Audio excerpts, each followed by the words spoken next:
Kelly, we're back again. I know you're really excited about this. Okay, so just some questions to really for us to think about and reflect upon.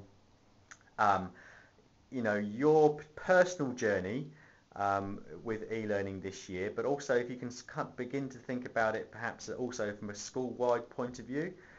So we get, two sides, you've got your own and then also school-wide to each of these questions. So I mean, whichever way you want to take it. So just a few questions. Basically, how has e-learning impacted upon your teaching this year? I think it's impacted hugely. I mean, bringing different things into my classroom. Of course, we've got wiki spaces now. We've got the gaming console for my reading, and trying to use it through almost every topic pretty much within my class. Okay, so so you'd say it's been a positive impact then? Yes. Yep. Yeah. Okay. Right. So what have been some of the notable successes? You mentioned the gaming console. Perhaps you want to talk about that. Yeah. That after a few ups and downs, we've sort of got really well implemented into my reading program. The kids are well and truly enthused about doing reading now. They but sort of iffy about it at the start of the year, but they can't wait for reading. Has it been an issue to try and find an age-appropriate game related to your topic to sort of base that around? No, I found 4 this year. Oh, okay, cool. So, and sort of swapped it every term so that they had something different. Cool. And and as a result from that, their writing has improved hugely.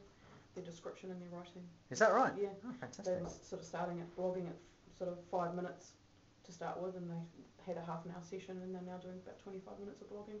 Cool. Afterwards. So what were some of the challenges for you then in terms of, I mean, you can you can do any kind of challenge, classroom management or whatever, for you to implement your e-learning as you planned this year? One of the challenges was setting up sort of like a roster. Yeah. I sort of tried to make it so it was like this is what happens on a Monday, it's Tuesday, Wednesday.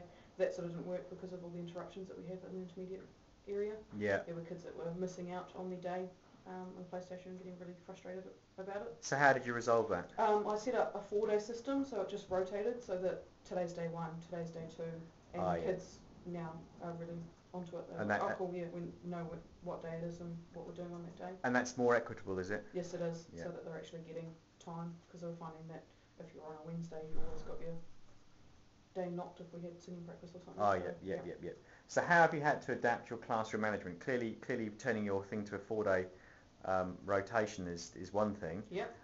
Did you actually do anything physically within the classroom to make things work? I've set up one of the corners is the PlayStation corner with the 3 armchairs, and the computers are over that side too, so that the kids can throw their photos straight up onto the computer. Now you said obviously you've got intermediate kids, so they're obviously they occupy a lot of volume. Yep. So and actually putting a PlayStation and 3 sofas and all that kind of stuff into your classroom, how has that impacted upon your ability sort of to get your kids to rotate around the classroom? Is it? Rotation's alright. It's just sort of you've got to be quite ingenious about where you put desks. Get rid of some? I haven't got rid of any yet. But yet was encouraging. If I had any more children added to my class, I think I would have had to. Okay, so what has been the impact? I mean, you've mentioned it already. So what has been the impact on student learning? Well, as I said, their writing's better. One of the games that we played was Civilization Revolution, and so they learnt all the history of all the different empires and stuff that were going on. So it was a sort of a spin-off of. Would you say the kids are more motivated, or because of that? Very much more motivated. And yeah. So the motivation actually then helps lead to increased learning outcomes, do you think, or they were going off and researching stuff in their own time about these different cultures and things like that. So cool. And then really were they reporting back onto the wiki, or they were just doing it? They were doing it and reporting back to sort of class and discussing with me different things and stuff like that. So yeah, it was sort of more in-class discussion-based stuff. Cool. All right. Okay. So final question. Thank you. Has there been any kind of positive impact upon students because of e-learning in other areas of your teaching that you hadn't expected? I think just the sheer motivation from all the students. Right. It doesn't matter sort of what we're doing if we've got e-learning within it. They're all more inclined to want to do it. Are you noticing a gender divide?